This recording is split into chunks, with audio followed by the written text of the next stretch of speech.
இந்த சம்பவத்தை பொறுத்த வரைக்கும் இது முழுமையான உளவுத்துறை, காவல்துறை, அதை வைத்திருக்கிற அமைச்சர்கள் அவர்களுடைய தோல்வி.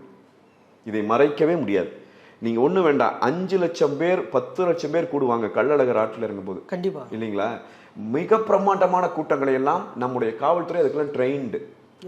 அவங்க அதையெல்லாம் பல முறை கட்டுப்படுத்தி இருக்கிறார்கள். எப்படி பண்ணணும்னு அவங்களுக்கு தெரியும். 100 விழுக்காடு தெரியும். நீங்கள் காவல்துறை அதிகாரிகளை பார்த்தீங்கன்னா பயங்கர டேலண்டா இருப்பாங்க. இதுல நான் அவங்களோட பேசியிருக்க மலைக்கு எனக்கு தெரியும். நீங்க போய் அவங்க நிற்கும் போது இந்த இடத்துல கூட்டம் அப்படின்னு சொன்னா அவங்க கொடுக்குற இன்ஸ்ட்ரக்ஷன்ஸ் ஒன்று நமக்கே வினோதமா இருக்கும்.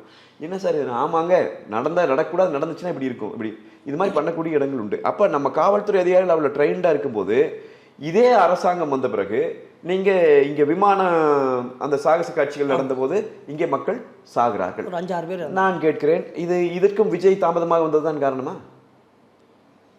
என்ன காரணம்? நீ அங்க ஃபெயிலியர் அங்க தெரியுதா இல்லையா? முன்னேற்பாடுகள் சரியா பண்ணல. அப்ப நீ அதுல இருந்து பாடம் கற்கணும் இல்ல ஒரு அரசாங்கம்? கண்டிப்பா. நீ முன்னேற்பாடு தண்ணி குடிக்கிறதுக்கு இல்லாம வறண்டு போய் நாக்கோட விழுந்து செத்து போனவன் உண்டு அங்க.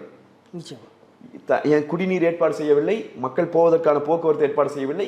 மக்கள் செத்து கொண்டிருக்கிற போது முதலமைச்சர் தன்னுடைய கார் எடுத்துட்டு கான்வாயோட கிளம்பி போறார்.